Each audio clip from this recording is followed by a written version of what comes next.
que las tengan ustedes en un momento dado, como para mirar, aunque estamos moviéndonos a través de este texto que ustedes lo pueden, ya les había dicho, bajar de internet para que lo tengan a mano. Sin embargo, pues, yo hablo aquí sobre el mismo.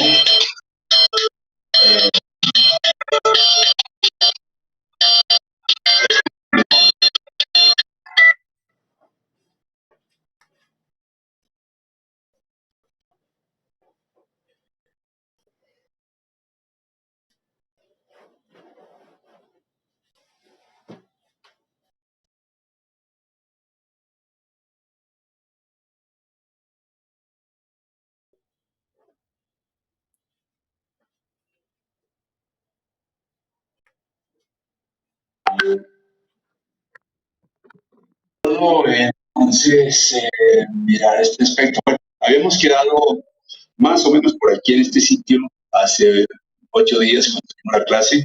Y a propósito, de pronto se me va a escapar, se me va a olvidar. Eh, Quisiera dos cosas. La una, que pues, la una es que alguien que tenga como capacidad de interactuar con sus compañeros más que cualquier otro, por favor me escriba o me envíe un mensaje de saludo, como quiera, profe, soy un tal, su alumno de concretos hidráulicos, a mi celular para poder, yo voy a establecer el grupo del chat que nos permita comunicarnos. Entonces quiero establecerlo y a través de ese compañero que se difunda con los demás el mismo para que tengamos ese medio de contacto, de manera que mi teléfono es, bueno, ya lo deben conocer, muchos han sido alumnos en otros momentos, pero lo vuelvo a repetir, es 310-531-9803. Repito, 310-531-9803. Alguien que esté dispuesto a recibir el mensaje que yo le voy a transmitir con el chat que vamos a formar para que lo redistribuya con los demás compañeros. ¿Listo? Para este grupo, que es el grupo 1, el grupo de concreto hidráulico, grupo 1.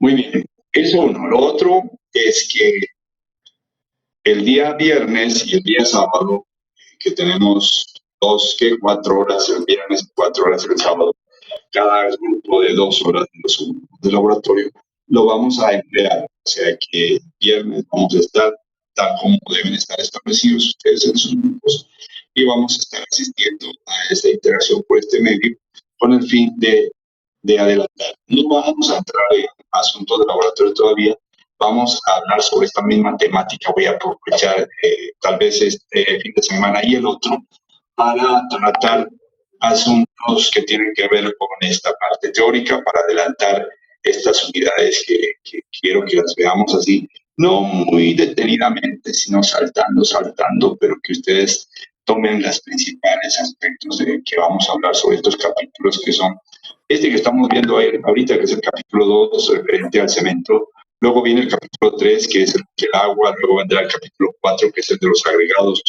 Luego el capítulo 5, que es el de concreto fresco, si no estoy mal, y así sucesivamente, hasta que lleguemos al capítulo 10, que es donde se ve el tema de control de calidad de las mezclas de concreto.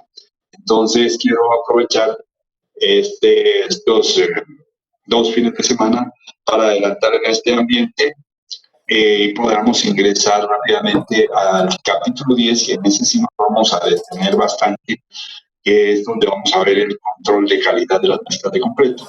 Entonces, tengan en cuenta que este próximo viernes, como estén, a algunos les he aceptado que puedan, por alguna razón, mirar o estar en otro ambiente diferente al que les tocó, digamos, en el grupo correspondiente.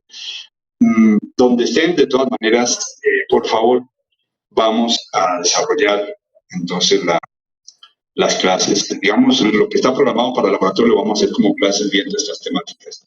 ¿Listo? Entonces quedamos así para que tengan en cuenta que ya nos vamos a encontrar el viernes y el sábado. Muchas gracias.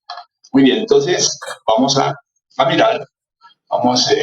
Creo que estoy compartiendo. Ustedes están mirando este este aspecto, ¿no es cierto? Estamos mirando, esta es la página 36 de este texto que ustedes ya deben haber bajado de internet, que tiene que ver con la tecnología del concreto de Diego Sánchez de Guzmán. Muy bien.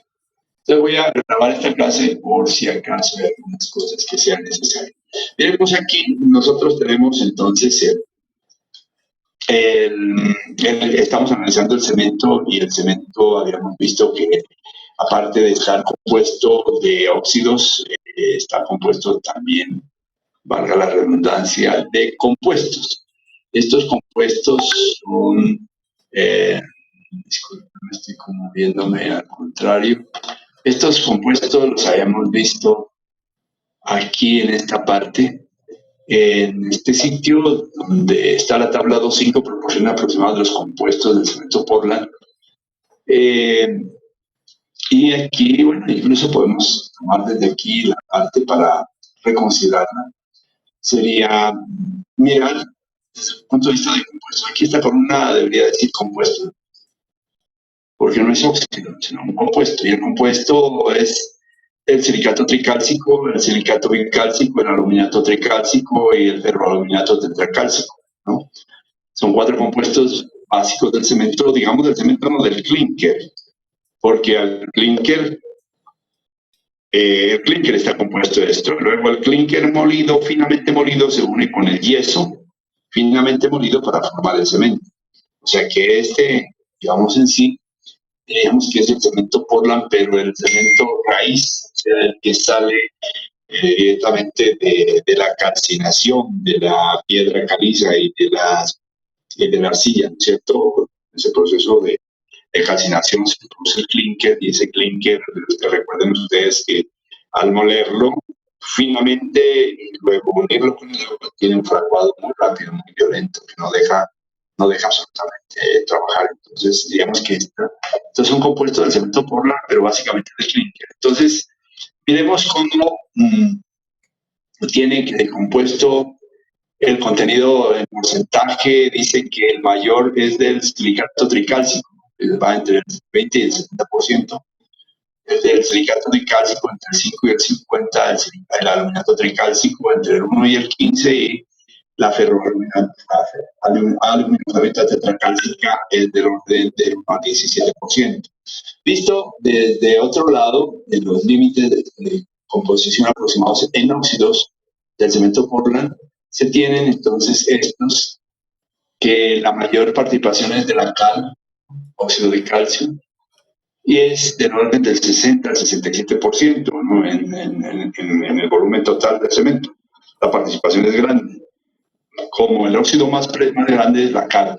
Luego le sigue la sílice, ¿no? Dióxido de sílice, que está entre el 17 y el 25%. Luego le sigue la alúmina, que es AL2 o 3, que es del 3 al 8%, ¿no? Y de allí sigue el óxido de hierro, el magnesio, los álcalis y los sulfatos en las proporciones que ustedes alcanzan a ver, pero los de mayor presencia son la cal y la sílice, ¿no?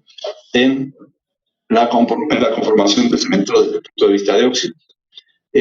Acá abajo también dice óxidos y compuestos de un cemento Portland típico del medio colombiano. Aquí entonces se tiene, otra vez se repite la cal, la sílice, la alumina, el óxido de hierro, el óxido de magnesio, el sulfato, el óxido de potasio, el óxido de sodio, etcétera, y otros compuestos también en porcentaje, que son la pérdida del fuego y el residuo insoluble. Esta parte quiero que la miren con más detenimiento, que la miren. Pues no vamos a decir que tienen que memorizársela, pero sí en general vamos a decir cuáles son los compuestos más notables del cemento, ya digamos hablando desde el punto de vista de óxidos. ¿Cuáles son? O cuál es el compuesto más notable desde el punto de vista de compuestos. Entonces, tendríamos esa situación. Bueno, podemos ir a la página siguiente, mirar otra tabla en la cual, la misma tabla que estaba presentando antes, sí, que es la continuación de esta, ¿cierto? Donde se hablaba que es óxidos compuestos, óxidos y compuestos de un cemento Portland típico. Entonces, está aquí continuando composición del compuesto calculada por G, es decir, contenido en porcentaje, cómo está desde ese punto de vista, ¿cierto? Importante leer en la parte que está escrita todo lo referente a la formación de los productos que se tienen allí bajo ciertas condiciones cuando se produce el cemento a temperaturas determinadas. Y luego,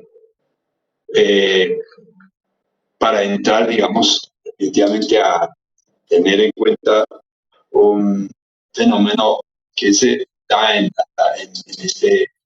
este ambiente cuando se une el agua con el cemento, que es la hidratación del cemento, ¿no? Dice, la reacción mediante la cual el cemento Portland se transforma en un agente de enlace. Se genera por los procesos químicos responsables de la formación de compuestos durante la hidratación, los cuales originan propiedades mecánicas útiles en las aplicaciones estructurales. Los fenómenos que ocurren durante la hidratación del cemento son generalmente complejos. Entonces, hay que ver esta parte también de qué es la hidratación. No existen algunos aspectos generales que permiten formarse una idea global de los procesos. Entonces, por favor, lean esta parte. Luego viene la formación de la pasta del cemento. Y la formación de la pasta del cemento es prácticamente la unión del agua con el cemento, ¿cierto? Y qué se da, qué fenómenos se dan dentro del ambiente interno, digamos, o íntimo de esta unión, la formación de geles internos como producto de la unión de los dos materiales. Importante que tengamos en cuenta, dice aquí en forma resumida, dice un grano de cemento que tiene un diámetro medio cercano a 50 micras. Recuerden que es una micra y este tiene 50 micras, muy pequeñito. Después de cierto tiempo de estar en contacto con el agua, empieza a dar señales de actividad química en su superficie, ya que aparecen cristales que van creciendo lentamente y se va formando una sustancia gelatinosa que los envuelve a los granos de cemento, llamada gel. Este gel que se forma inicialmente se llama gel inestable por poseer un porcentaje muy elevado de agua, tanto que al cabo de poco tiempo la totalidad del agua disponible está transformada en gel, ¿no? Entonces, esto es importante que lo lean y que tengamos, digamos, una idea de cómo es, o qué fenómenos o qué reacciones se dan, aparte de las químicas, digamos, transformaciones físicas se dan en esta unión, digamos, tan original como es el cemento y el agua, ¿no?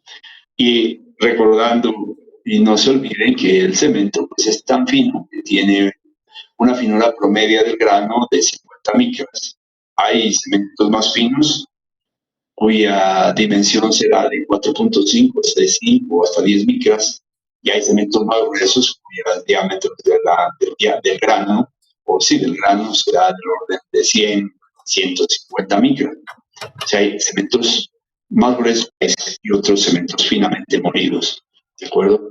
Entonces tengamos en cuenta esa situación. Muy bien, enseguida habla de las reacciones de hidratación. Que tengas en cuenta cuáles son esas reacciones de hidratación. Aquí muestra una secuencia de las reacciones básicas de hidratación del cemento Portland. Muestra aquí en la primera columna la etapa de la reacción, los primeros minutos, dice.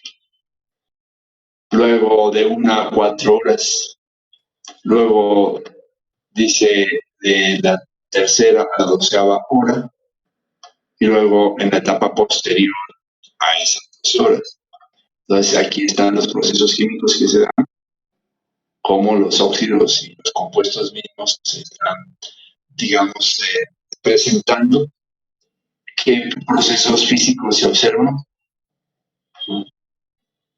y qué influencia tienen las propiedades mecánicas estas etapas de reacción que se dan entre el agua, pues sí, que se dan como consecuencia de la unión del agua con el cemento. Entonces, miremos esa parte. Luego viene el calor de hidratación. El calor de hidratación es un fenómeno que se da como consecuencia precisamente de la unión de estos dos materiales, el cemento y el agua, y en ese instante, cuando se está, como decía antes, formando un gel que rodea el grano de cemento y que es un gel inestable y que, bueno, luego pasa a otra instancia. En esos momentos se está dando una generación de calor, se está produciendo un desprendimiento que se llama de hidratación. Entonces dice, el proceso de hidratación es un proceso exotérmico, lo cual hace que los concretos al fraguar y endurecer aumenten de temperatura. Cuando se están fraguando y están endureciendo, aumenta la temperatura del producto que uno está elaborando. Este incremento es importante en concretos masivos, debido a que cuando ha ocurrido el fraguado y se inicia el descenso térmico, se origina una contracción del material que puede conducir a graves agrietamientos. Entonces, esta cuestión del calor de hidratación dice que pues, es inevitable y que debe uno tener cuidado con eso como ingeniero o persona que trabaja con el cemento, tiene que saber precisamente que al unirse con el agua tiende a generar procesos de exotermia, gran desprendimiento de calor, y que cuando se trata de hacer grandes masas de concreto se vuelve más problemático, porque el concreto no tiene capacidad digamos, de transmisión de calor, no puede deshacerse del calor tan fácilmente y lo guarda allí en la masa y mantiene esa temperatura mientras se está fraguando, y cuando termina el proceso de fraguado se empieza a enfriar, y al enfriarse se contrae el volumen que antes se ha expandido, se ha hinchado y se contrae, y al contraerse empiezan a aparecer grietas por todos los lados, microfisuras primero, luego fisuras y luego grietas que pueden conducir a un resultado indeseado. ¿Correcto? Dice, el calor de hidratación es la cantidad de calor en calorías por gramo de cemento deshidratado después de una hidratación completa a una temperatura dada. El procedimiento para medirlo se encuentra descrito en la norma STM 168. Aquí debajo muestra que el calor liberado por los distintos compuestos del cemento para varias edades, precisamente en la primera columna aparece el compuesto, recuerden, silicatos y aluminatos y ferrominatos, ¿no? De calcio. El calor liberado en calorías por gramo a los 7 días, a los 28 días, a los 6 meses, hidratado totalmente. Es decir, que a los 7 días el silicato tricálcico libera un calor de 110 calorías por gramo. A los 28 de 120, a los 6 meses de 120 y totalmente hidratado a los 120. El silicato bicálcico tiene un desprendimiento de calor más bajito del 20%, a los 28 de 45, a los 6 meses de 60 y totalmente hidratado de 62, y así podemos ver el siguiente, que es el aluminato tricálcico, que tiene un 185% de calorías por gramo que desprende a los 7 días, es el más alto de todos. Y luego a los 28 tiene 205, a los 6 meses 207 y totalmente hidratado 207. Y por último está el ferroaluminato de calcio, que es, como lo pueden apreciar, 40, 50, 70 y 100 en este orden. Entonces, uno pues siempre se fija y dice, a los 28 días, ¿qué está pasando? Porque generalmente los 28 días es la edad del concreto para ponerlo a trabajar. Uno considera que el cemento, ya sea como pasta, como mortero o como concreto, está incorporado en esos ambientes y está para hacer lo que debe hacer, aglutinar, pegar, y pegar tan fuerte que sea capaz de constituir un elemento que no se deje desbaratar por alguna acción mecánica externa. ¿Listo? Muy bien. Puede verse a los 6 meses y puede verse a los, bueno, cuando esté totalmente hidratado, que será que 6 meses, un año y medio, 2 años. A veces no se alcanza a hidratar nunca. Todo depende de las condiciones del medio ambiente. Si al concreto se le quita el agua de curado, ya vamos a ver el agua de curado, ahí se suspende la hidratación. Entonces, todo depende del manejo que uno le dé. Miremos entonces que el que más influye aquí en este desprendimiento de calor es el aluminato tricálcico. Es el más notable. O sea que ese es el que más incide en todo. Este aluminato tricálcico es algo interesante de medir, de observar.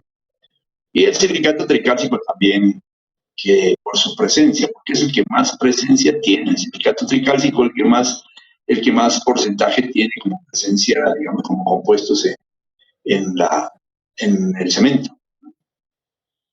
Bueno, pero de todas maneras el aporte del aluminato tricálcico en presencia del cemento es pequeñito, pero el desprendimiento, perdón, sí, el calor liberado, el calor de hidratación, la exotermia que produce el aluminato tricálcico es grandísima, más que cualquiera de los otros.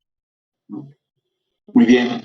Eh, bueno, aquí explica algunos aspectos en el manejo del calor de hidratación por gramo de cemento. Es bueno que lo lean. Viene otra parte que es la resistencia a los sulfatos, ¿no? Y dice que pues el cemento debe tener unas condiciones que permitan un buen comportamiento de la mezcla y que además de la resistencia pueda garantizar durabilidad de la mezcla. Pero resulta que el cemento, uno de los enemigos que tiene fuertes son los sulfatos. Los sulfatos son una cosa tremenda que pues hay que tener muy en cuenta eso y cuando haya presencia de sulfatos notable habrá que tomar algunas medidas porque es uno de los enemigos. Los sulfatos y los cloruros son enemigos muy grandes del cemento. ¿Listo? Bueno, entonces dice, debido a que los sulfatos atacan el concreto endurecido, ¿cierto? Porque reaccionan con el aluminato tricálcico, ¿no? Para formar el sulfoaluminato de calcio, el cual tiene un volumen mayor que el de los componentes que lo originan. Es conveniente desde este punto de vista controlar también el contenido de aluminato tricálcico. Las consecuencias de este aumento de volumen son la aparición de esfuerzos internos que pueden desintegrar el concreto, ¿no? Entonces, tengamos en cuenta que los sulfatos están en el medio ambiente, sobre todo cuando se tienen en los suelos, donde uno va a colocar la cimentación de los zapatos, en lugares donde los suelos tienen los contenidos de elementos químicos, unos no son agresivos, o más bien inertes, o no interaccionan o no interactúan digamos, en este caso, con el concreto que está hecho a base de cemento. Pero sí hay otros que interactúan muy fuertemente. En todo caso, los sulfatos son uno de ellos que pueden estar en el medio del suelo, pero sobre todo están en medio de las aguas residuales, las aguas ya sean residuales de procedencia industrial o de procedencia de, ¿qué se llama esto? Bueno, de procedencia humana, digámoslo así, ¿no? De los ambientes, de las viviendas. En cada vivienda se produce una cantidad de desechos que se llaman las tuberías y esos desechos llevan grandes cantidades de productos y en ellos incorporados también muchos sulfatos o pues más que todo, digamos, cloruros también. A veces grasas, a veces azúcares, a veces sales, a veces de todo. Pero de todas maneras los más dañinos pueden ser los sulfatos y los cloruros a la hora de la verdad. ¿Con quién? Con el concreto endurecido. Ustedes saben que en las ciudades grandes, medianas y pequeñas se construyen acueductos y alcantarillados. Los alcantarillados, pues, de ciudades grandes requieren, pues, ductos sí, o tuberías o elementos de construcción bastante grandes para evacuar las grandes cantidades de agua que se producen en las grandes ciudades. Toda la población requiere digamos, de ductos para evacuar aguas de diferente procedencia de diámetros o de secciones transversales bastante grandes. Y ustedes han visto por allí, en alguna parte debe haber visto, hay unas tuberías muy buenas que fabrican precisamente para este tipo de obras, que por si acaso yo no tengo ninguna acción allí en eso. Eso no van a pensar que estoy haciendo propaganda, simplemente es que uno lo ve y se llaman American Pipe, ¿no? Esos tuberías de American Pipe son tuberías hechas con toda una cantidad de, o sea, cumpliendo con una cantidad de exigencias con todo el mundo, entre ellos con cementos especiales para resistir precisamente las aguas residuales que irán o transitarán por dentro y que van a tener grandes contenidos de, de sulfatos. Ahí va a haber ácido sulfúrico incluso ahí dentro.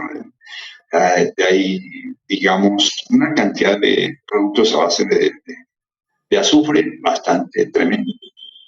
Eh, que entre los sulfatos. Y que esos sulfatos, pues en presencia del concreto endurecido, si este concreto no ha sido elaborado con algo, con un cemento especial que tenga un volumen pequeño de aluminato tricálcico, pues se puede encontrar con ese sulfato y chocan esos dos, y el que va perdiendo es la tubería que va conduciendo esas aguas. Porque la tubería tiene que estar allí por sécula secular. En cambio, las aguas están corriendo, están desplazándose, pero todas ellas estarán llevando en su contenido sulfatos. Y el sulfato entonces será algo que no deja descansar a la estructura. En este caso, una tubería circular o una tubería cuadrada, que se llama box culver, ¿se acuerdan? Un box culver es un ducto, un sistema de tubo, pero de sección cuadrada para evacuar las aguas, y esos box culverts generalmente se construyen ahí en el sitio, mientras que los tubos o los elementos de ductos redondos o circulares una chimbita partes y los montan allí. En ese momento se van montando pues las máquinas correspondientes, los van acomodando y se van conectando uno con otro para lograr las grandes conexiones de los alcantarillados de las ciudades que evacúan grandes cantidades de volúmenes de aguas residuales que contienen volúmenes notables de productos que atacan al concreto. Entonces, esas tuberías o esas box culverts tienen que ser bien construidos y construidos con un cemento que garantice durabilidad, ¿cierto? Muy bien. Bueno, propiedades físicas y mecánicas vienen enseguida. Eh, Hablan de, bueno, aquí hay una cosa. Dice, por último, haciendo un resumen de lo anterior, aquí lo dice. En la tabla 2 nos indican de manera cualitativa las características de los diferentes compuestos de cemento. Entonces, vamos allá. Dice entonces que esa tabla 2.9 le está mostrando aquí características de los compuestos del cemento. Los compuestos del cemento son 4, hablando del cemento. Y la propiedad que se mide aquí en la primera columna es propiedad de resistencia, intensidad de reacción, calor desarrollado, residuos, perdón, resistencia a los sulfatos. Miren que es una parte que tiene que tenerse en cuenta. Entonces, en cuanto a la resistencia, cómo se comportan los compuestos del cemento, ¿no? Los diferentes, digamos, silicatos. El silicato tricálcico dice que la resistencia aporta en buena forma. También el silicato tricálcico aporta la resistencia en buena forma, ¿no? Eh, eh, que el aporte del aluminato tricálcico es pobre, bajita, a la resistencia del aporte es bajita, que el aporte del aluminato también es bajo, pero que los dos, el tricálcico y el bicálcico, es buena el aporte que tienen estos en la resistencia. Que la intensidad de reacción, cómo reacciona químicamente, cómo reacciona. Dice que la reacción en el silicato tricálcico es media, la del bicálcico es lenta, la del aluminato tricálcico rápida y la del aluminato rápida. Que el calor desarrollado, calor de hidratación, el calor desarrollado por el silicato tricálcico es medio, por el bicálcico es pequeño, pero la reacción del calor el aluminato tricálcico es grandísima, ¿no? Este es notable. Y del ferroaluminato es pequeño. Que la resistencia a los sulfatos del sulfato tricálcico es buena, la del bicálcico también es buena, pero la resistencia al sulfato del aluminato tricálcico es pobre y la de la aluminoferrita tetracálcica es media. Muy bien. Entonces pueden ver cómo el aluminato tricálcico, como el silicato tricálcico tiene como mayor notabilidad en estos aspectos. Pero, mire, el uno porque es bueno en alguna cosa, el otro es porque es pobre, el otro porque es medio y el otro es rápido, el otro es medio y el otro es grande, el otro es bueno, el otro es pobre. Este es el que tiene mayor variación. Pobre en la resistencia a su aporte. Rápida la reacción química. Grande el periodo de hidratación y pobre en la resistencia a los sulfatos. O sea, el aluminato tricálcico es un compuesto del cemento que tiene que estar allí porque hace parte de la naturaleza misma del cemento, pero que es el que causa muchos estragos, es como la oveja negra. Eh, Luego se habla de las propiedades aquí físicas y mecánicas. Eh, Estas propiedades físicas y mecánicas continúan acá, dice, estas propiedades dependen del estado en el cual se encuentre y son medidas a través de ensayos que se pueden clasificar en ensayos sobre el cemento puro, sobre la pasta de cemento y sobre el mortero. No hablan sobre el concreto porque lo que se quiere es medir las propiedades del cemento. No vamos a medir las propiedades del concreto, ni del mortero, ni de la pasta. Son las propiedades del cemento. Pero algunos ensayos se hacen sobre el cemento puro. Otros, para averiguar su capacidad, su propiedad del cemento, se hace sobre la pasta de cemento. En otros casos se hace sobre el mortero del cemento. ¿Listo? Pero son, digamos, como ambientes en los que tiene que estar el cemento para poderle medir cierta característica. Entonces, a veces con cemento puro, a veces en pasta de cemento y a veces en mortero. No hablan aquí del concreto, ¿no? Porque el concreto ya es un producto posterior que una vez conocida las calidades del cemento, sabrá cómo se lo emplea en el concreto. Dice los cuales determinan las características físicas y mecánicas del cemento antes de ser utilizado. Ellas son peso específico o densidad. Este peso específico, dice, varía muy poco en un cemento portland cuando no hay adiciones distintas al yeso. O sea que en un cemento común y corriente su variación es muy pequeña. Dice, el peso específico suele estar comprendido entre 3.10 y 3.15 gramos por centímetro cúbico, ¿no? Tengan en cuenta eso. ¿No? Piense, por ejemplo, que el peso específico, por ejemplo, de un agregado fino, grueso, más o menos el peso específico está en el orden de 2.4 gramos por centímetro cúbico. ¿No? Sí, 2.4 gramos por centímetro cúbico. Sí, y hablando de agregado en promedio. Pero si hablamos del cemento, el específico está entre 3.10 y 3.15 gramos por centímetro cúbico. Recuerden esto, lo mismo que les decía a los compañeros de otro grupo. Esto es 3.10, 3.15 gramos por mililitro, o también están mismos dígitos como están, con sus puntos y sus decimales, siempre 3, 3.10, 3.15 kilogramos por litro, o también puede decir toneladas por metro cúbico. Siempre lo mismo. Solo que cambia, pues si cambia el numerador, tiene que cambiar el denominador, ¿no es cierto? Tengan en cuenta eso y hagan las transformaciones correspondientes. Hagan, cuando tengan un tiempito libre, hagan las transformaciones precisamente de estos pesos específicos, así como está diciendo aquí, que pasan de, que están en ese orden y que ustedes los pueden transformar a kilogramos por litro o a toneladas por litro. Bueno, en el caso, dice, con cementos de adiciones o cementos con adiciones, desde luego es menor ya que el contenido de clinker por tonelada de cemento es menor y su valor puede estar comprendido entre 3 y 3.10 gramos por centímetro cúbico, dependiendo del porcentaje de adiciones que tenga el cemento. Ahora, nosotros vamos a examinar, cuando examinamos nuestros cementos colombianos, están por debajo de esto. Uno encuentra a veces cementos de 2.9, 2.95, o cuando más, pujando se llega a 3. Pero realmente siempre tenemos en nuestros cementos colombianos esa situación. Bueno, el peso específico es un factor importante que hay que medirlo.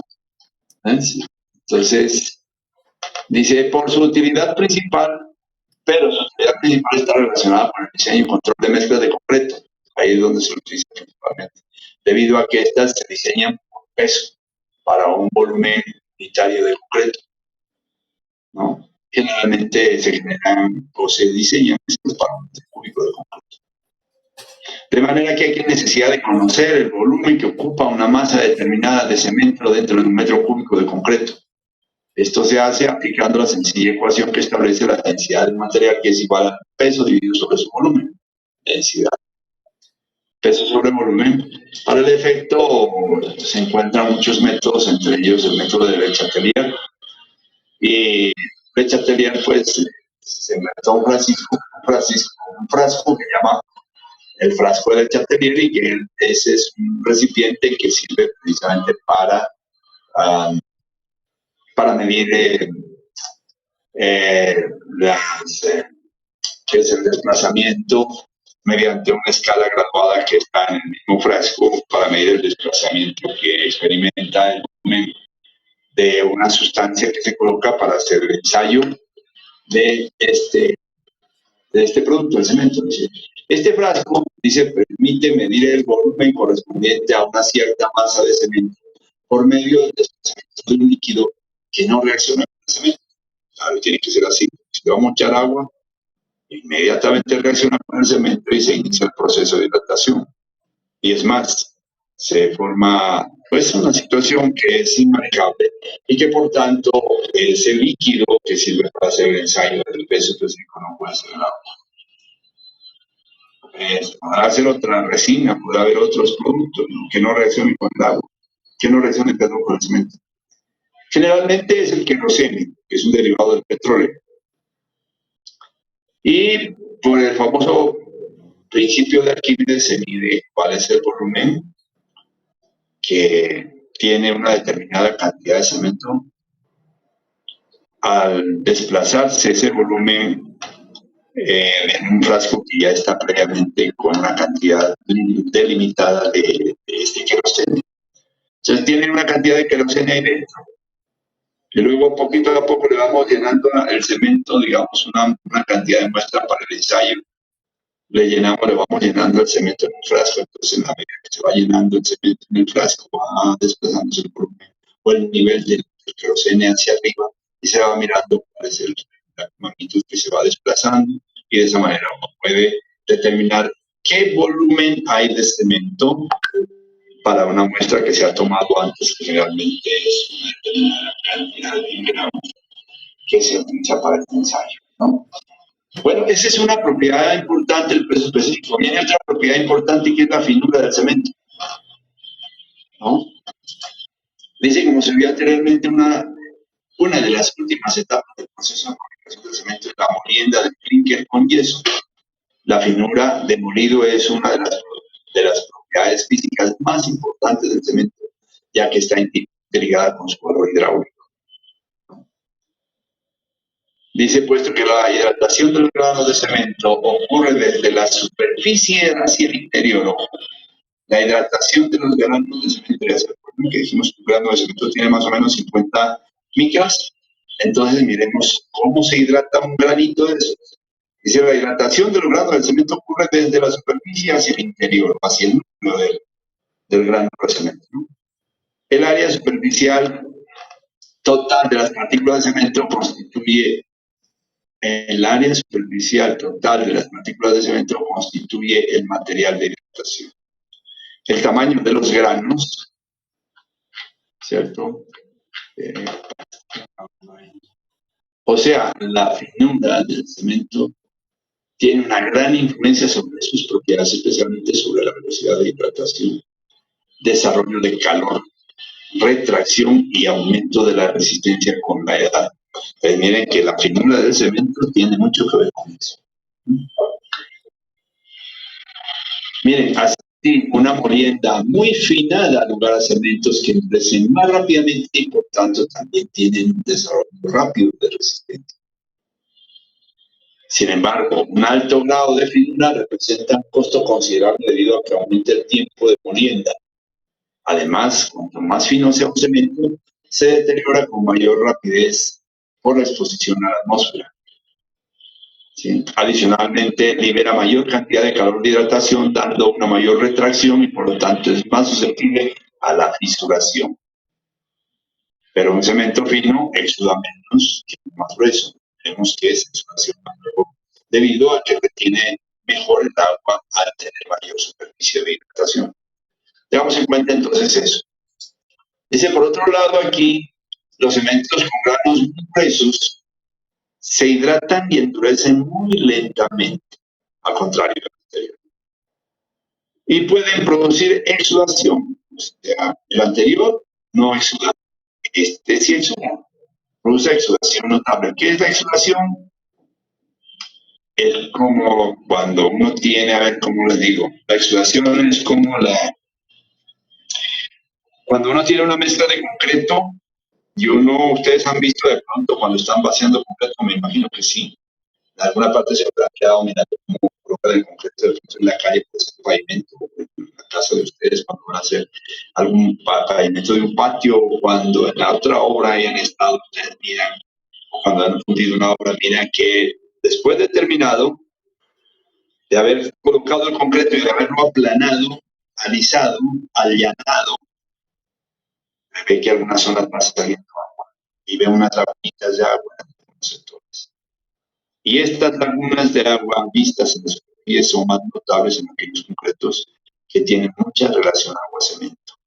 Por eso es mala la relación muy alta de agua con respecto al cemento. Pero bueno, puede ser que esté bien la relación agua-cemento, pero puede ser que el cemento que se esté empleando realmente sea un poco grueso, no sea de grano muy fino. O que haya otro fenómeno dentro de los agregados de las piedras trituradas, o sea, la grava y la gravilla y la arena, que tengan de pronto algunas características que hacen que se produzca también ese fenómeno, que es la exudación. ¿Y qué es la exudación? Es como la salida gradual, lenta, pero consistente del agua desde el interior y va saliendo hacia arriba lentamente hacia la superficie y se forman unas superficies, unas lagunas pequeñitas en la superficie. Entonces, esa salida lenta, pero continua del agua, después de haber fundido lo que haya fundido, esa es el fenómeno de exudación. Eso es lo que llama exudación. Entonces dice que los cementos finos dan lugar a baja exudación, los cementos gruesos, de grano grueso, dan lugar a una exudación notable. Bueno, dice de hecho, la hidratación de los granos de cemento es muy lenta y se estima que la velocidad de hidratación es del orden de 3.5 micras en 28 días por mes. Imagínense 3.5 micras por mes, redondeando. Es una velocidad pequeña, la velocidad de hidratación, ¿cierto? Ahora, si yo tengo un cemento, pues de un tamaño promedio de diámetro de 50 milímetros, pues para penetrar hacia el interior tendría que recorrer un radio de 25 milímetros, ¿cierto? Entonces, ¿cuánto se gasta? ¿Cuántos meses se gasta para hidratar a un granito de cemento de ese tamaño? Ahora, si el tamaño del grano ya no es 50 micras, sino 100 micras, que puede ser un cemento más grueso, el radio de ese granito de cemento, más bien solo de 100 micras, el radio es 50 micras. Entonces, para hidratar a ese grano de 100 micras de tamaño, necesita penetrar lentamente los 50 micras. Entonces, más o menos 50 micras, póngale 3, 4, 17,4, 12 y pico, póngale 15, se va a gastar 15 meses, ¿no? Más o menos 15 meses en hidratar a un grano de cemento de un diámetro de 100 micras. ¿Por qué? Porque la velocidad de aguado o la velocidad de hidratación es del orden de 3,5 micras por mes. Entonces va a demorarse mucho tiempo, 15 meses, es decir, casi año y medio, ¿no? Perdón, año o 3 meses, pero puede demorarse mucho más. Entonces, esta parte de la hidratación es un fenómeno bastante importante que hay que tenerlo en cuenta. Y su velocidad de hidratación pues, no depende, porque la velocidad es más o menos en orden de 3,5 micras por 28 días, sino que depende para que se hidrate completamente los gránulos de cemento, depende del tamaño. Bueno, es bueno que se mide. Acá abajo dice, de acuerdo con lo anteriormente expuesto, se puede observar entonces que la finura es una propiedad vital del cemento, que tiene que someterse a un control cuidadoso. La medida de la finura hoy en día se expresa por el área superficial de las partículas contenidas en un gramo de material, lo cual se denomina superficie específica y centímetros cuadrados por gramo, ¿no? Entonces, entre mayor superficie específica haya, quiere decir que el cemento es más fino, ¿de acuerdo? La finura se puede medir por diferentes medios o métodos, digamos métodos directos o métodos indirectos. Por métodos directos es tamizando el cemento, tomando el tamiz 200, el tamiz 200, de pronto lo vieron, a lo mejor no lo vieron, bueno, es que con esta pandemia nos alejamos de allá del laboratorio. Mira, el tamiz 200 es un tamiz que tiene 200 aberturas o 200 hilos en un lado de una pulgada, ¿no? Entonces, el tamiz 200, hay el tamiz 100, que tiene 100 hilos por pulgada. El tamiz número 50, 50 hilos por pulgada. Entonces, si hay mayor número de hilos, de alambrecitos o de hilos que constituyen la malla del tamiz, entre más grande sea el número, más pequeñito es el espacio para el paso del material que uno esté tratando de medir.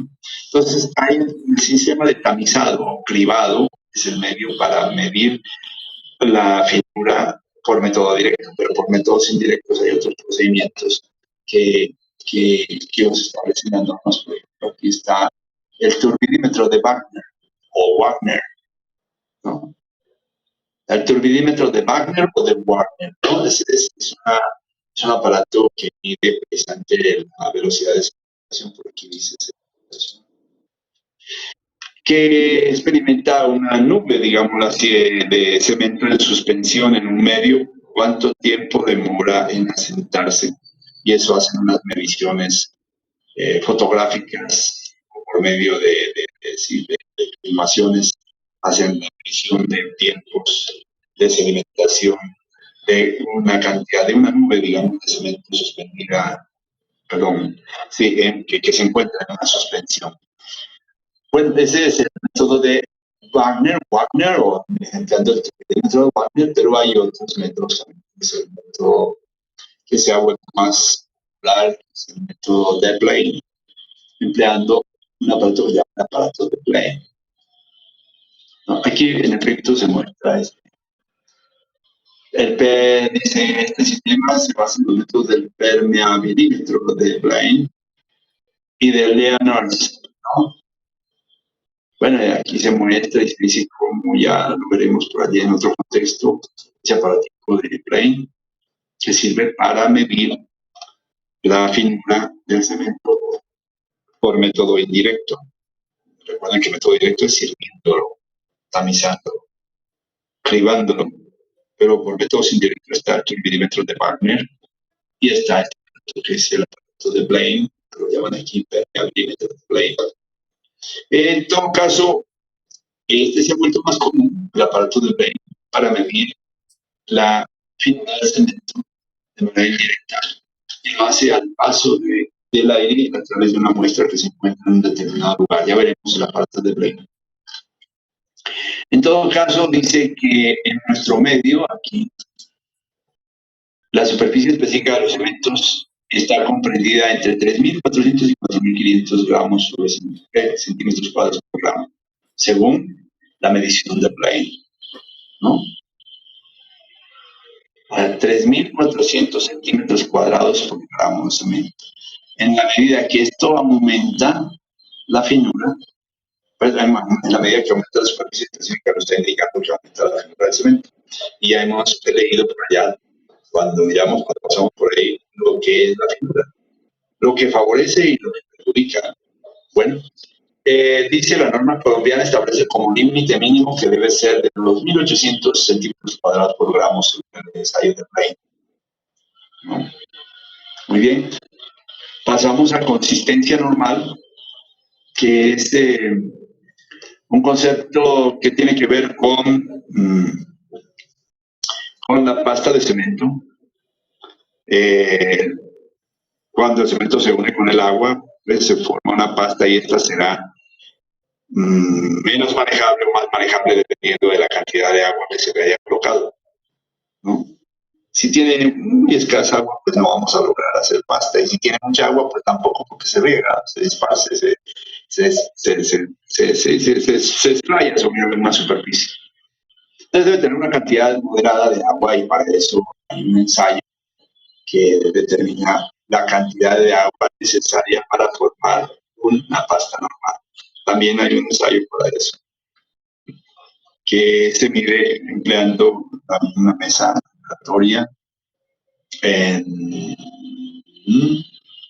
o también empleando el aparato de Vicat. Muy bien. Aquí tenemos nosotros la figura 2.6, donde se muestra el aparato de Vicat.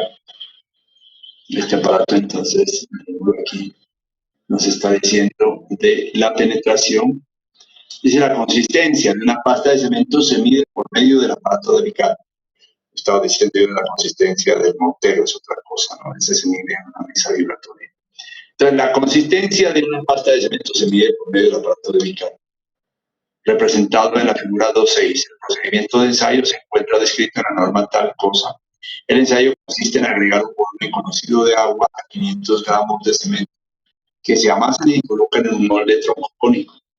Enseguida se pone una aguja de 10 milímetros de diámetro en contacto con la superficie superior de la pasta y se suelta. Por la acción de su propio peso, el peso de ese vástago es de 300 gramos. La aguja penetra en la pasta y la profundidad de penetración depende de la consistencia de la pasta.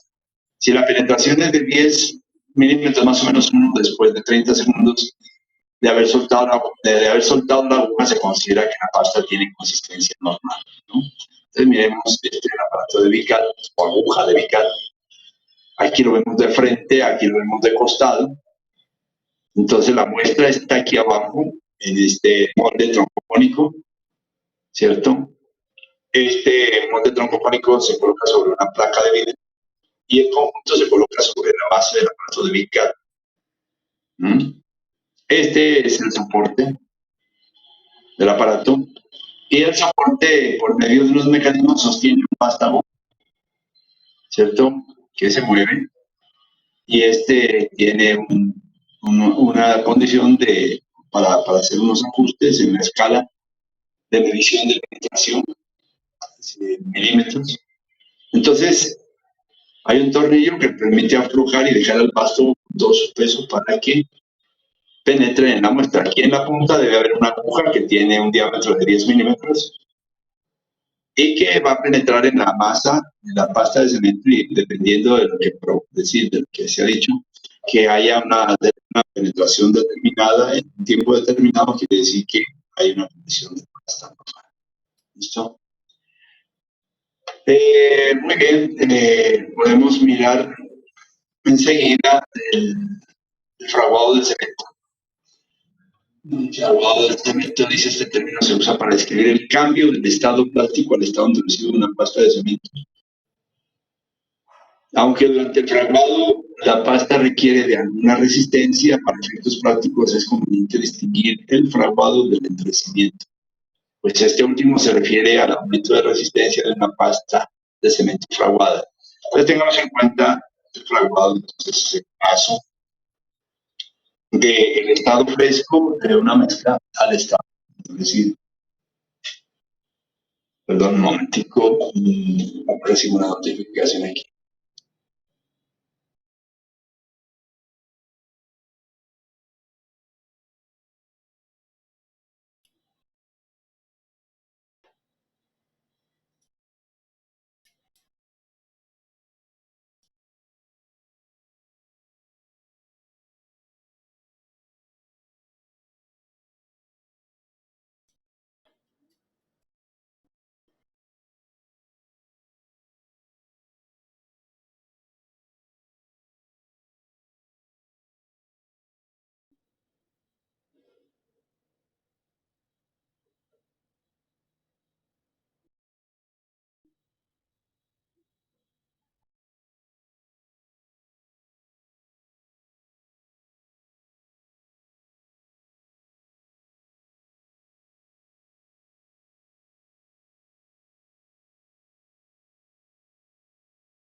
Bueno, jóvenes, nuevamente nos encontramos aquí. Eh, bueno, yo estoy aquí presentando esta hora, es las 2 horas que nos corresponde y coincide con que ahorita hay un foro del candidato al departamento de ingeniería y bueno, están opinando sobre unas cosas. El candidato, perdón, ¿cuál es el nombre? El nombre del candidato es el director del departamento, Guillermo Muñoz. Ah, ya, ajá, sí.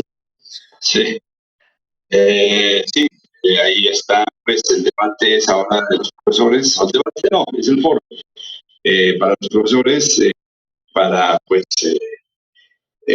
escuchar al candidato qué propuestas tiene, porque no hay dos candidatos, no hubo más candidatos, en este caso es único. cuestión de normas, pues de todas maneras tienen que hacer un foro. Y también creo que hoy estamos a 21, dentro de 8 días les toca a ustedes como estudiantes asistir a ese foro, ¿no? ¿Va a ser virtual? Sí, virtual, exactamente, virtual. Uh-huh. De todas maneras, pues entérense ustedes de todo y tomen las decisiones que respondan. Yo realmente, a mí me gusta ser y, digamos, neutral en estos aspectos. De todas maneras, tomen la decisión que mejor consideren que sea adecuada, pero participen, ¿no? Bueno, digamos que digamos ya metidos aquí en nuestra materia, vamos a mirar el fraguado del cemento. Entonces, este fraguado es un aspecto muy importante, decíamos que eh, es el cambio que experimenta la mezcla de, de cualquier producto hecho a base de cemento hidráulico, cemento portland, el tiempo que transcurre o el proceso eh, que se da en el cambio del estado fresco al estado endurecido. Ese es el fraguado. Y que hay que medir posteriormente unos fraguados que son el fraguado inicial y el fraguado final, que hay que medirlos y que para el efecto se miden empleando un aparato de VICAT, se llama zapato de VICAT. La norma NTC 118 permite determinar los tiempos de fraguado inicial y final empleando este aparato que acabamos de ver, de las agujas de VICAT. Pero también hay otro método que lo da la norma NTC 109, que se emplea en las agujas de Gilmore. Gilmore es otro aparato que se emplea para el efecto de la determinación de los tiempos de fraguado, ¿no? Ya lo miraremos más luego. Ahora estoy pasando simplemente por encima en este aspecto. Se aparece, digamos, aquí una figura, la figura 7, penetración versus tiempo de fraguado, para mirar, ¿no?, que en las abscisas está el tiempo en horas y en las ordenadas está la penetración en milímetros. Y se aprecia pues, una línea que se da, en este caso, de que se tiene, digamos, por estos lados, diría yo, como fraguado inicial, ¿no? Y como fraguado final estaría un poco más después de esto. Pero aquí estamos como dándose, digamos, una gráfica que al medir la muestra, ya sea en Gilmore o utilizando el aparato de Gilmore o el aparato de VICAT, va a medir usted que hay una penetración de milímetros de 30 y pico, de 32 milímetros en un tiempo a la primera, a la hora y media. Que cerca de las 3 horas ya hay una penetración menor de 30 milímetros, que ya que la penetración de 25 milímetros o de una pulgada, se da más o menos a las 3, cerca de las 4 horas. Y así sucesivamente podemos mirar el último punto acá que está indicándose que a las 6 horas y pico la penetración de la aguja de estos aparatos es más o menos del orden de 12 milímetros. Entonces se va viendo que cada vez que pasa el tiempo se ve que penetra menos la aguja de estos aparatos, que permiten entonces ver cómo se va endureciendo mediante este proceso de fraguado la pasta de cemento que se está examinando. Falso fraguado. Dice, se da el nombre de falso fraguado a una rigidez prematura y anormal del cemento, que se presenta dentro de los primeros minutos después de haber mezclado un agua. Difiere del fraguado relámpago en que no despide calor en forma apreciable y si se vuelve a mezclar, la pasta de cemento sin adición de agua se restablece en su plasticidad y fraguados normales sin pérdida de la resistencia. Tengan en cuenta, es un falso fraguado, es como como que uno colocara una mezcla y de pronto lo deja un ratito y cuando va a tocar la parte está endurecido. No, mentira, si le hace un poquito de esfuerzo, se hunde. Si lo toca con el dedo, con alguna pieza, se hunde y vuelve a tomar, vuelve a tener sus características de una mezcla que todavía se puede manejar, se puede manipular. Ese es el falso fraguado. Bueno, hay aspectos como la estabilidad de volumen, otro aspecto que debe ser, digamos, tenido en cuenta en los productos hechos a base de cemento, la estabilidad del volumen, como, como pues, se puede intuir, es que el volumen de un producto hecho partiendo del cemento como elemento cementante, como elemento aglutinante, pues procure tener en lo posible el menor cambio volumétrico, ¿no? Que el cambio notable de volumen puede causar problemas que no son muy bien recibidos y bien aceptados, bien vistos en las estructuras concretas. Entonces, esa parte le anda, por favor, para mirar qué pasa. De aquí ya se empieza a mostrar la resistencia mecánica de, de, del que es del cemento, ¿no? Entonces dice, la resistencia mecánica del cemento endurecido es la propiedad del material que posiblemente resulta más obvia en cuanto a los requisitos para sus usos, para usos estructurales. Por lo tanto, no es sorprendente que las pruebas de resistencia estén indicadas en todas las especificaciones del cemento. ¿Sí? A veces se sorprende uno, pero no debe sorprenderse. A uno le pueden decir, es que a veces a uno a la generalidad de las veces le dicen, ¿cuál es la resistencia del concreto? Tanto.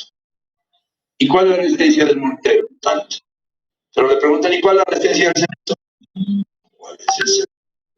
Y yo sí nunca vi esa vaina de que el cemento de por sí solo tuviera resistencia. Entonces siempre se le ve la resistencia a través de sus productos, que son digamos, el concreto, el mortero y el concreto. Entonces miremos a ver, dice, la manera más lógica de medir la resistencia mecánica de los cementos es aparentemente sobre probetas hechas con pasta, ya que así se limita la dispersión que aparece en los resultados cuando se usan probetas de mortero o concreto. Sin embargo, se ha demostrado en múltiples investigaciones que el comportamiento mecánico de distintos cementos varía al ensayarlos en probetas con agregados, mortero concreto, y por tanto, desde el punto de vista de las aplicaciones del cemento, la determinación de la resistencia mecánica sobre probetas de pasta no tiene mayor utilidad. Entonces dice, estas consideraciones hacen pensar que la resistencia mecánica debería medir sobre las probetas de concreto, ya que es esta la aplicación más importante del cemento. Pero el tamaño relativamente grande de las muestras y la dificultad de obtener agregados gruesos normalizados han hecho que prácticamente ningún país del mundo utilice estos ensayos como muestras de concreto con miras a calificar los cementos. Existe entonces en el mundo una unanimidad casi completa en el uso de morteros para estos ensayos como solución intermedia entre la pasta y el concreto, ¿cierto? El mortero. Entonces, dicen cómo debe hacerse, que debe utilizarse una norma ASTM o la norma europea. En todo caso, recomiendan que se utilice una cantidad de cemento frente a una cantidad de arena para poder hacer el mortero y con una cantidad de agua adecuada también para formar ese mortero. Entonces, ¿qué es una arena? No es una arena cualquiera, es una arena llamada Arena Natural de Ottawa, del Canadá, ¿no? Que esta arena de Ottawa incluso no solamente se emplea aquí, sino en otros ambientes de la ingeniería para medir otras cosas. ¿Y por qué es arena de Ottawa o algo parecido? Pero arena de Ottawa es un producto precisamente procedente del Canadá y que tiene unas características físicas y mecánicas muy particulares en su granulometría, en su composición, digamos, petrográfica. Eh, es una arena que se la recomienda precisamente para que sea parte del mortero que se va a elaborar con el fin de medir la resistencia mecánica del cemento. Entonces, allí está eso, léanlo por favor. Dice, en la proporción en la que deben participar, dice, existe, bueno, no diferentes opiniones. En unos países se exige que la mezcla sea 1:3, o sea, 1 de cemento por 3 partes de arena. ¿Mm? En pesos, en pesos, ¿cierto? 3 partes de arena por 1 de cemento en pesos, no es en volumen. En tanto que de acuerdo a la norma STM o la NTC 220 dice que puede ser 1,275. O sea, por decir algo, 1 kilo de cemento por 2,75 kilos de arena. Bueno, en todo caso, ahí hay varias situaciones que se presentan en este sentido. En todo caso, dice que se pueden encontrar proporciones que van variando de 1,2 a 1,3, 1,2 a 1,35. Y bueno, esos son los planteamientos respecto a elaborar. Entonces, con ello, unos cubos. Con esa mezcla de mortero se van a elaborar unos cubos que tienen una arista de 2 pulgadas por lado, ¿no? O 5,8 centímetros. Y con ellos se hacen los cubos y luego se los somete a compresión en un determinado tiempo y se mide cuál es la resistencia que da como resultado esos cubos hechos de mortero con esa proporción con cemento y arena de Ottawa para luego finalmente determinar cuál es la resistencia que tienen esos cubos. Bueno, enseguida aparece la clasificación del cemento Portland, ¿no?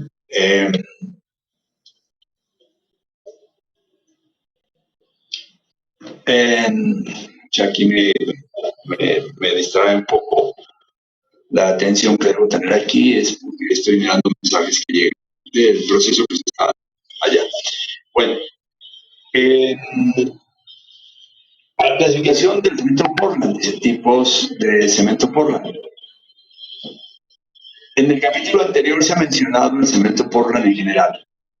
Sin embargo, al cambiar su composición química y sus propiedades físico-mecánicas, se pueden obtener características diferentes cuando se hidrata, dando lugar a diferentes tipos de cemento. Diferentes tipos de cemento. Cuando se varía su composición química. Entonces dice, hoy en día existen diferentes clasificaciones de cemento Portland de acuerdo con el país de origen de la respectiva organización. En Colombia, las normas Econtec sobre cemento están basadas en las normas de la STM y en las normas NTC, y en la norma NTC se da la siguiente clasificación y nomenclatura.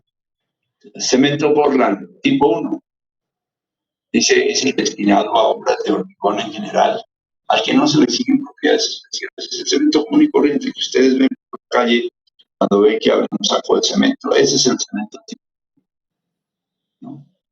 Ahora hay un cemento Portland tipo 1M que ya es un cemento con ciertas condiciones y dice es el destinado a obras de hormigón en general, al que no se le exigen propiedades especiales, pero tiene resistencia superior a las del tipo 1. Pues tiene unas condiciones que le van a permitir obtener resistencias mayores a las obtenidas con el empleo del cemento tipo 1.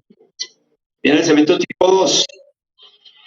Dice es el destinado en general a obras de hormigón expuestas a la acción moderada de sulfato moderada y a obras en donde se requiere moderado calor de hidratación. Entonces, tener en cuenta ese tipo de cemento, que al colocarlo va a darle a la mezcla una capacidad moderada de resistencia de sulfatos, o sea, será mejor que los anteriores. Y también este cemento se lo emplea para tener mezclas que tengan un moderado desprendimiento de calor de hidratación. El cemento tipo 3 es el que desarrolla altas resistencias iniciales. Es decir, es un cemento empleado para que si yo dije que a los 28 días voy a tener la resistencia que quiero, me la puedo tener a tiempo menor, a 14 días, así de 7 días. ¿no? Todo depende de las proporciones y todo depende de las indicaciones de los catálogos para el empleo de este cemento tipo 3, pero alcanza resistencias más rápidamente que las previstas para determinadas fechas. El cemento tipo 4 dice es el que desarrolla bajo calor de hidratación. Este es un cemento que realmente se requiere de pronto cuando se va a emplear grandes volúmenes de concreto. Se van a fundir, por ejemplo, una presa de contención de una hidroeléctrica, donde se requieren volúmenes de concreto, los que quieran, pues volúmenes de concreto en cantidades y donde seguramente también van a haber piedras rajón para formar el concreto ciclónico. Bueno, de todas maneras sería recomendado para esas situaciones, cemento por la tipo 4. El cemento por la tipo 5, miren este, es el que ofrece alta resistencia a la acción de los sulfatos. Este es el, mejor dicho, el chacho, el llamado para aquellas circunstancias donde vamos a hacer obras como aquellas obras de conducción de aguas residuales o de aguas domésticas y que tienen gran cantidad de productos en suspensión, que pueden ser sustancias inorgánicas o orgánicas. Entonces, allí es donde se van a producir sulfatos a granel y entonces necesita uno de un cemento que le dé a la mezcla una resistencia fuerte a las sulfatos. Bueno, aquí tenemos el cemento Portland blanco que está allá arriba, dice es el que se obtiene con materiales debidamente seleccionados que le confieren una coloración. Cementos Portland con incorporadores de aire. Acuérdense que hablamos alguna vez de los incorporadores de aire, de concretos con aire incluido o incorporado intencionalmente, ¿no? Eh, Estos, pues, generalmente casi no se emplean aquí en el país, pero, pues, aquí relatan que sí los pueden tener, los pueden producir, los pueden ofrecer. Eh, Son aquellos a los que se les adiciona un material incorporador de aire durante la pulverización. El cemento Portland tipo 1A, que sería este 1, pero con la letra A, me está indicando que es un cemento de este tipo, pero con inclusión de aire. Es el cemento tipo 1 al cual se le adiciona un material incorporador de aire. Y así tenemos el cemento Portland 1MA, tipo 1M, pero con incorporador de aire. Y el cemento tipo 2A y el cemento tipo 3A, etcétera. ¿Listo? Más acá abajo tenemos nosotros los valores típicos principales de las propiedades de los diferentes tipos de cemento Portland. Es importante que miren. El cemento tipo 1, qué compuestos tiene, qué porcentajes los tiene, ¿no? Miren esta situación del tipo 1. El tipo 1 es un cemento normal, que ya se lo he escrito arriba. El cemento tipo 2, aquí no lo está mencionando el 1A, sino el tipo 2, o perdón, el 1M que decía, ¿no? El tipo 2, que tiene una moderada diferencia de sulfatos. Miren lo que tiene, su composición. Miren cómo del normal se ha disminuido a 5%,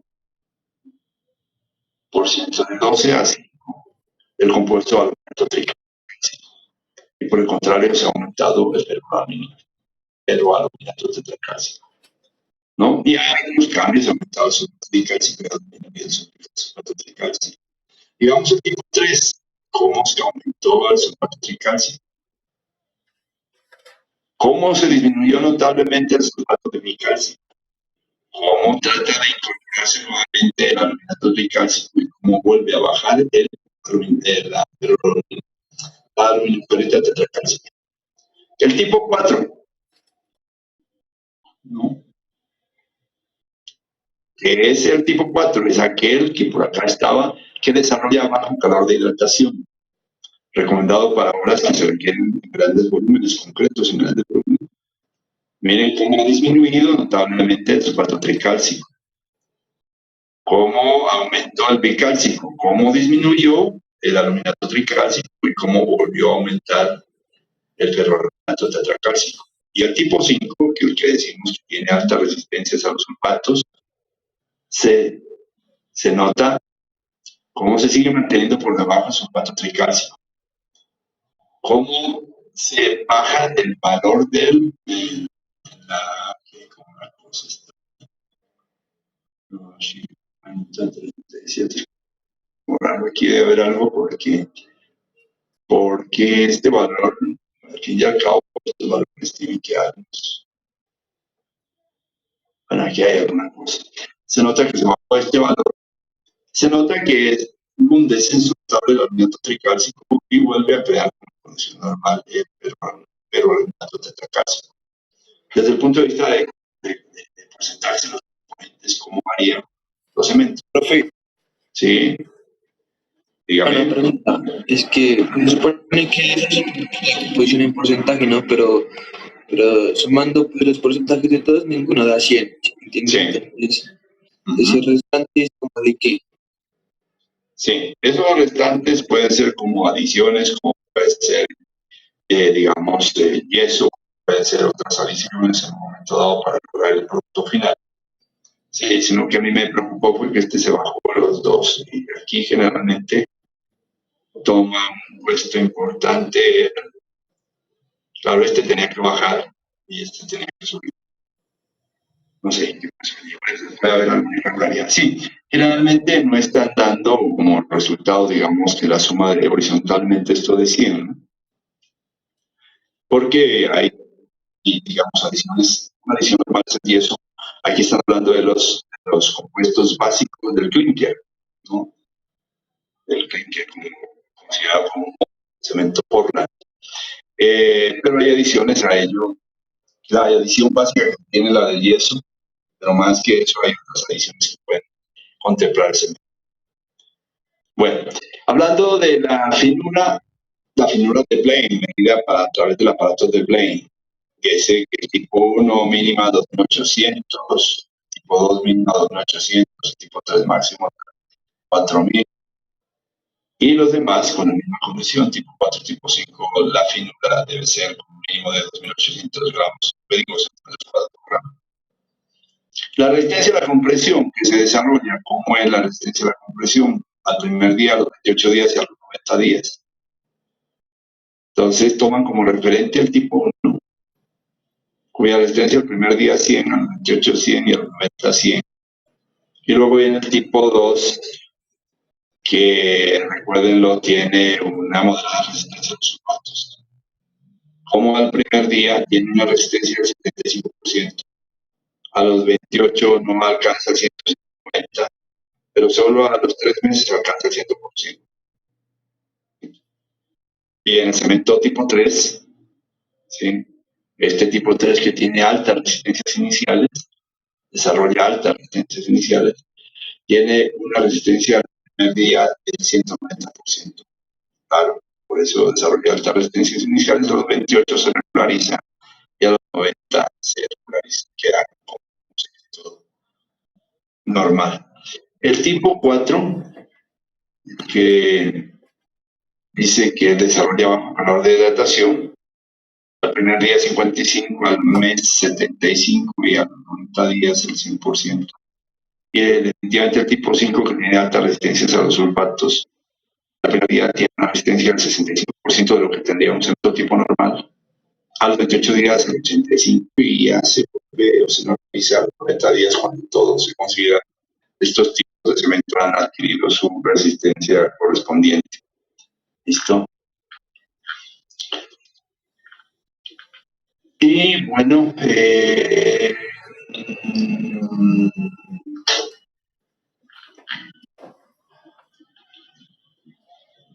otros cementos, entonces habla de otros cementos Portland, otros cementos Portland son el cemento Portland de escoria de alto horno, ¿no? Al cual se le ha adicionado, digamos, o a partido de alguna forma de los productos de la fundición de los altos hornos.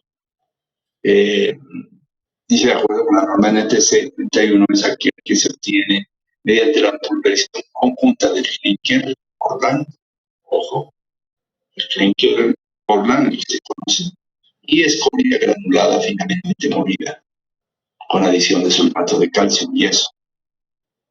el contenido de esta escoria granulada de alto horno debe estar comprendida entre el 15 y el 85% en masa de la masa total. ¿No? Por ejemplo, en Colombia produce cemento de este tipo, cemento Portland de escoria, se llama cemento siderúrgico, lo produce Paz del Río. Ellos, pues, como su producción de acero, tienen que emplear grandes cantidades de carbón mineral para la producción de sus aceros. Y toda la escoria que sale de las condiciones de la obtención de hierro mediante ese proceso es, digamos, esa escoria es la que se muele finamente y se le adiciona al clinker Portland, al clinker original, ¿no? Y además, pues tiene que ir el yeso. Y eso es un elemento que retrasa la velocidad de usted ya lo sabe.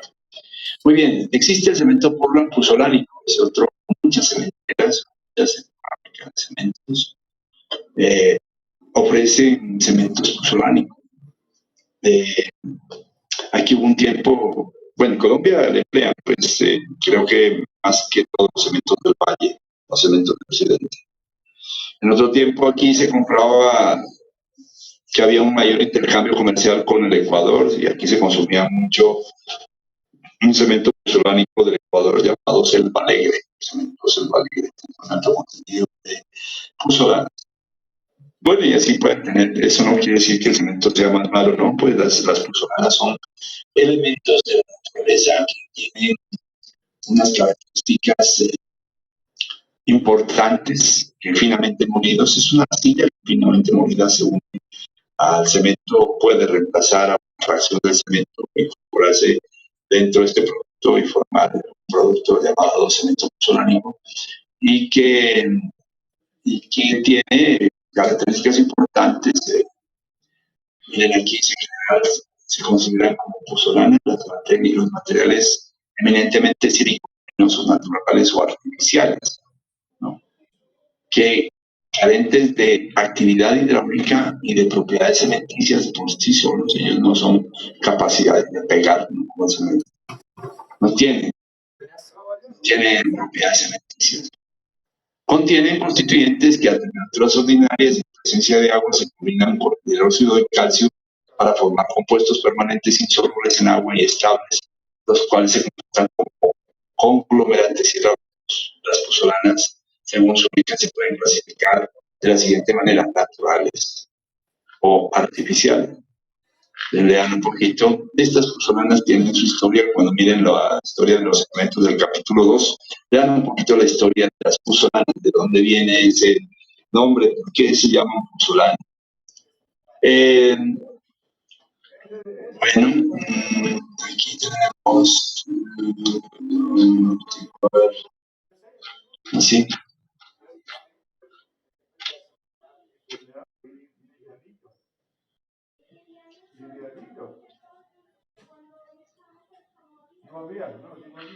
Bueno, seguramente aquí está mencionando algunas propiedades de los cementos con adiciones que se logran.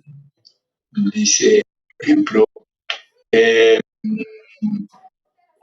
que con las pozolanas, digamos, con el empleo de las pozolanas, dice las diferencias que hacen los cementos, que los cementos con pozolanas tengan campos específicos de aplicación dentro de determinados aspectos en los cuales pueden sustituir a los Portland, incluso con ventajas siendo preferibles a ellos. Esos campos específicos y aspectos como la durabilidad, estabilidad, hidratación, plasticidad, etc., son aquellos en los que los cementos ordinarios manifiestan alguna insuficiencia. El presente de estos cementos es brillante y parece ser que no será aún más en el porvenir, ya que a las ventajas técnicas se le unen las ventajas económicas del ahorro de combustible en su fabricación. Dentro de las ventajas de todo orden que pueden derivarse del empleo de estos eventos se encuentran las siguientes. Se está refiriendo a los cementos con adiciones y particularmente con adición de pozolanas. Una economía en el costo del conglomerante, mejor trabajabilidad, menor segregación y menor exudación. Estos términos, segregación y exudación, vamos a ver más luego, son importantes. Ya hablamos algo de exudación, no hablamos de la segregación. Además, dice, puede traer menor calor de hidratación, aguado más lento y una consiguiente menor tendencia a la fisuración. Mayor valor de la reacción, tracción, sobre todo a corto plazo. Pues esto sí está tremendo, pero habrá que ver. Sabemos que la referencia completa a la tracción es relativamente baja, pero dice que aquí la relación de tracción con presión es mayor. Habría que mirar. Mayor resistencia en general a largo plazo, puede ser. Menor permeabilidad también puede ser, porque las pozolanas finamente molidas van a lograr como obturar o tapar los espacios entre, digamos, los productos del concreto, ¿no? Los tapa, los obstruye, es decir, ¿por qué? Porque las pozolanas se adicionan digamos, una fibra bastante elevada. Menor permeabilidad, mayor vulnerabilidad en general a ataques por sustratos y reacciones expansivas. Habría que mirar, ¿no? Realmente en el presente se adicionan o se emplean los elementos con adiciones de pozolanas, pero no es como muy generalizado.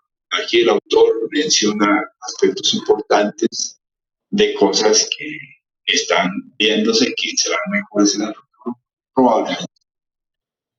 Con la adición de este producto, particularmente las personas, a diferencia de las escorias de alto horno, las pozolanas son otra cosa.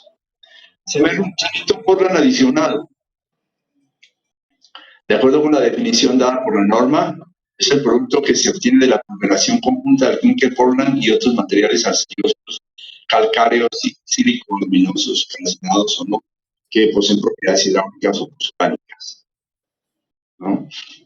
Bueno, las propiedades hidráulicas no le veo ya a las personas. Bueno, pues puede ser que propiedades hidráulicas una cosa, pozolánicas otra. Cemento de albañilería, dice, es el material que se obtiene por la cooperación conjunta del clinker Portland y materiales que carezcan de propiedades hidráulicas o pozolánicas con la adición de sulfato de calcio. O sea, el yeso. El contenido de materiales adicionales debe estar comprendido en el 15 al 50% de la masa total. Bueno, el cemento de albañilería aquí está refiriéndose entonces a otra situación diferente al cemento tipo 1. Cemento luminoso, otro. Bueno, y aquí empiezan por determinar las calidades del cemento Portland según especificaciones químicas.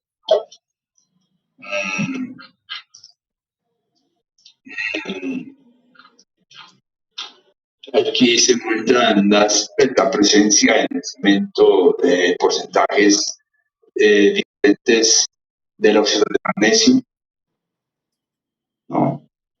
Del anhídrido sulfúrico. Bueno, y aquí se hacen unas consideraciones de pérdida al fuego.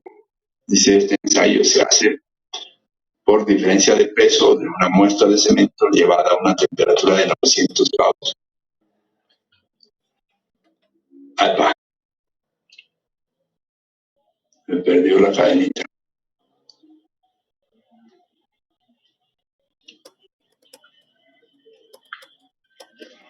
De 900 a 1000 grados en recipiente de platino. La diferencia de peso se debe a la pérdida de agua de cristalización, la pérdida de CO2. Como se ve, este ensayo de fácil ejecución puede ser de gran utilidad para determinar si un cemento ha sido almacenado a largo tiempo o en condiciones